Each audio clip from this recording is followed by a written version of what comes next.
Your life is every CIA Black Ops rank. 411.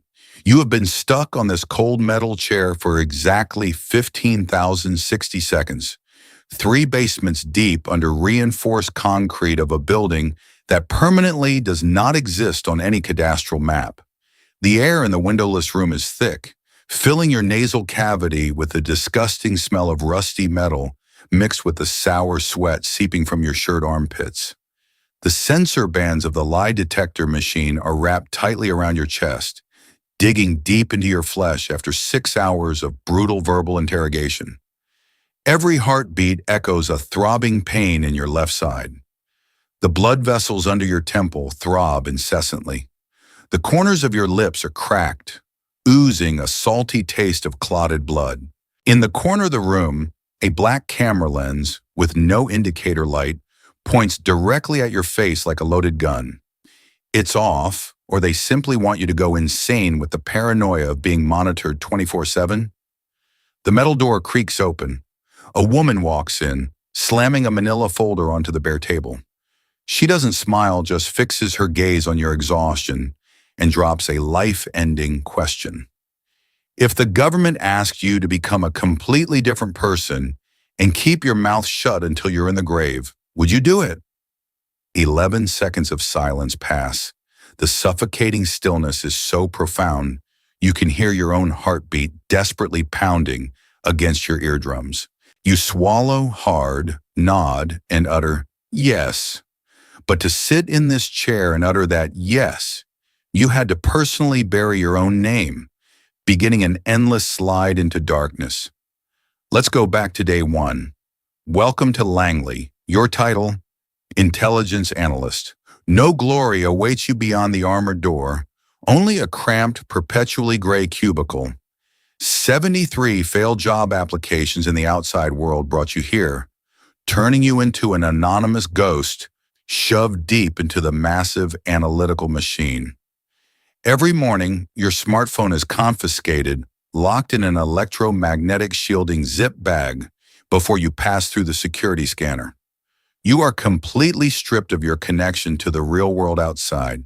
You sell your eyesight, youth, and even your honesty for a salary at the bottom of the intelligence food chain, 0.000 per year. You exist in this maddening monotony through perfect disguises. Family, friends, lovers, all are convinced you're a boring desk clerk, freeloading off the State Department's budget.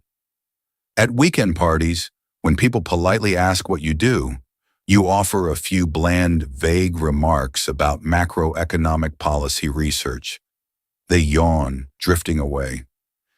You force a smile, sipping your bland beer. You want them to find you boring. Boredom is safety. Anonymity is the only armor you have. The reality? 14 hours a day, under the pale fluorescent light in the quiet hum of the ventilation system, your eyes are bloodshot. Your vision is blurry from staring at dazzling encrypted screens. You drown, submerged in tens of thousands of raw garbage reports, blurry satellite images from arid deserts, and crackling, noisy wiretap recordings. You have to claw through that massive pile of data, racking your brain just to filter out a name, a location, condensing it into a brief summary that the director can skim in less than 3 minutes. Then that terrible Thursday came, a day like any other, until the anomaly appeared. By an unconscious primal intuition, a keen predatory instinct beyond academic theories, your brain automatically connected an innocuous credit card bill at a shabby cafe in the Middle East with a piece of intercepted binary junk code from a military communication system. A microscopic coincidence with a probability of 1 in a million. The person you just accidentally locked eyes with is planning an explosion that could flatten an entire area and incinerate thousands of lives. You highlight that paragraph on the screen. Your finger on the mouse is cold. Your breath catches in your throat. The supervisor, with dark circles under his eyes, walks past. He stops, his gaze fixed on your screen, carrying the stale smell of old nicotine. No applause erupts. No boisterous Hollywood-style backpats. He just clears his throat dryly, clicks the mouse, and forwards the report upstairs.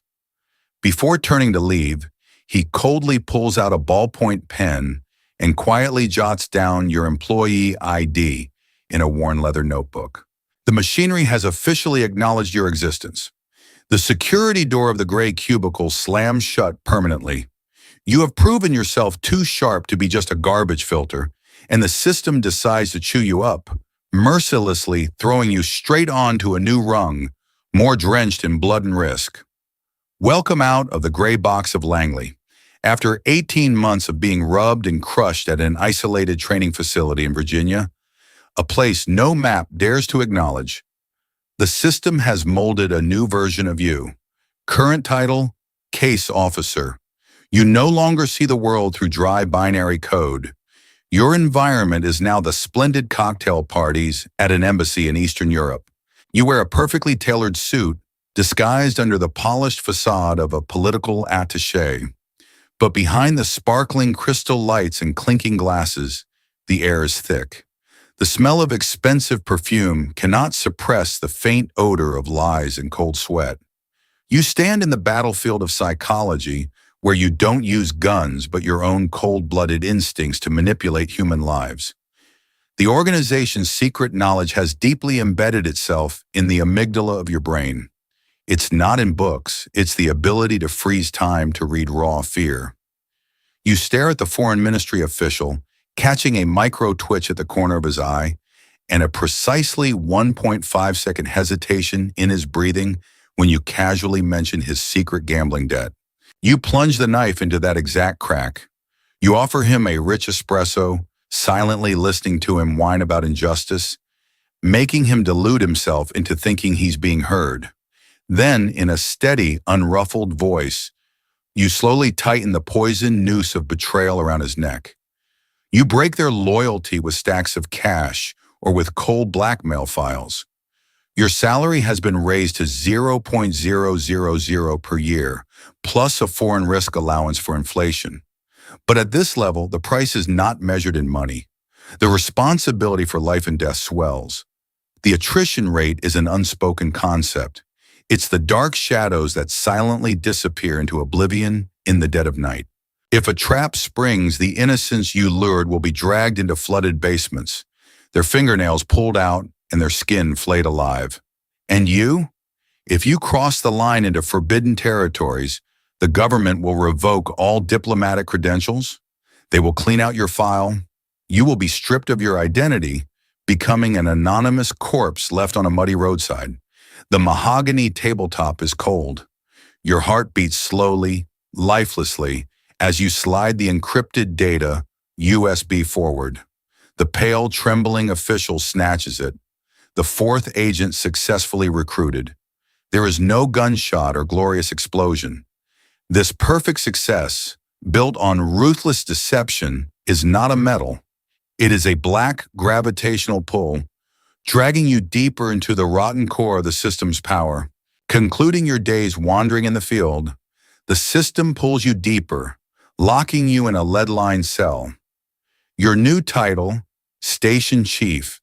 You reach a salary of .000 per year. But money at this point is just meaningless numbers printed on a statement you never have time to look at.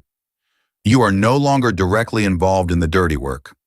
Now you are the one pulling the strings, sending puppets to do your bidding. Your space has shrunk to a soundproofed armored basement, SCIF, beneath the embassy. The only light comes from glowing green, encrypted screens, and the only sound is the lifeless hum of the air filtration system.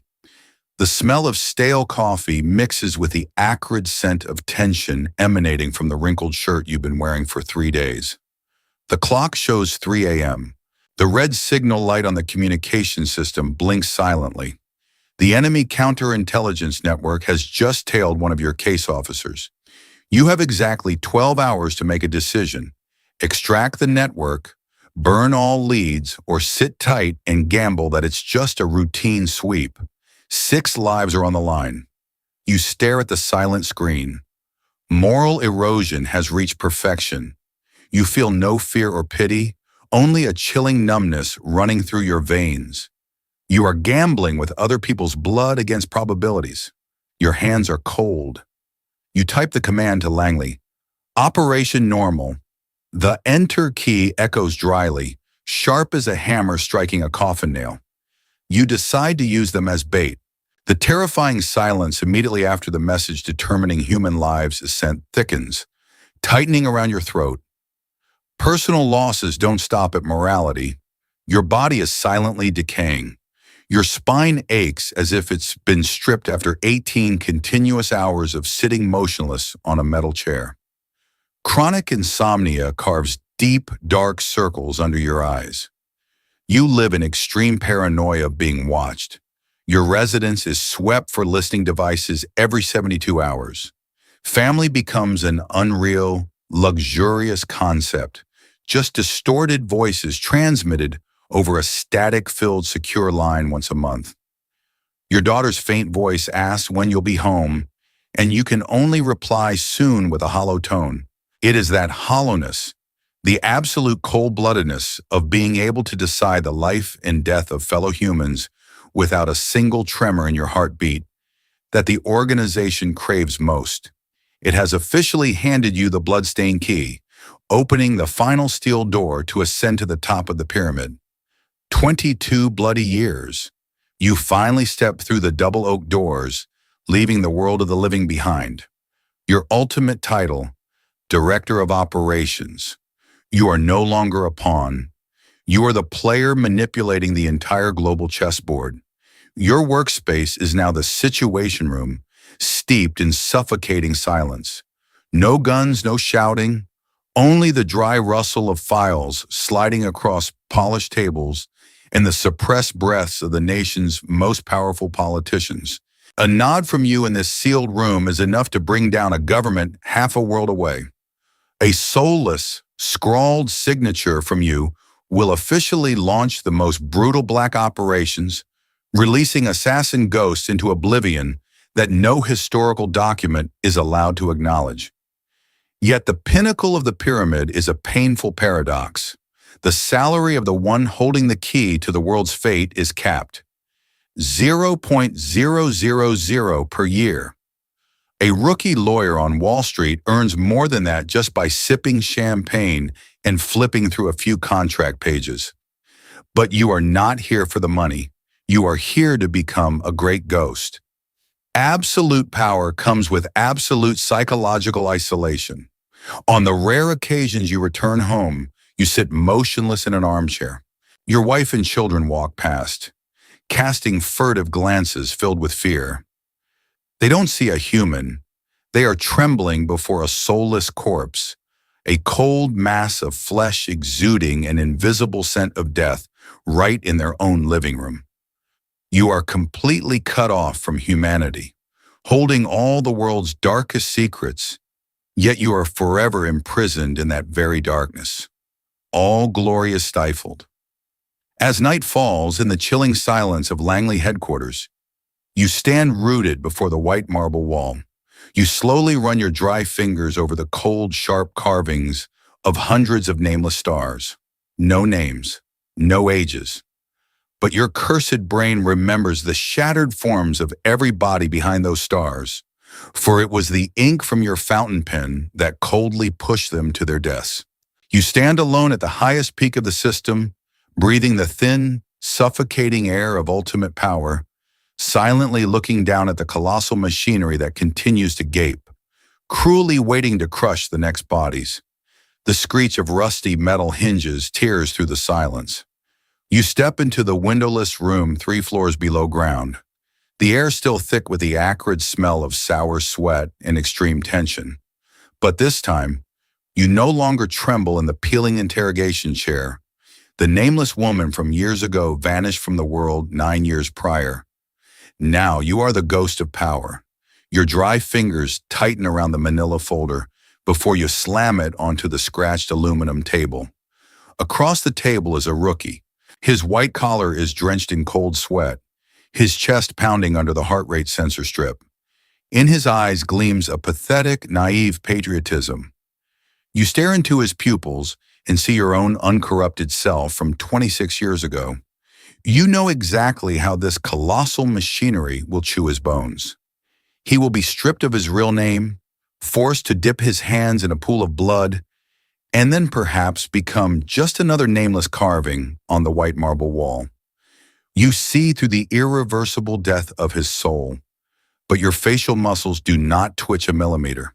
The cold-bloodedness has fossilized. You lean forward, pinning your gaze on your prey, and coldly deliver the fateful blade. If the government asks you to become someone completely different and keep your mouth shut until you're in the grave, would you do it? The naive, desperate nod falls. The loop closes. You realize the ultimate truth of all this decay. The system never needs loyalty. It is merely an invisible slaughterhouse where people willingly carve up their souls to feed rotten secrets that are forever forbidden to be brought to light.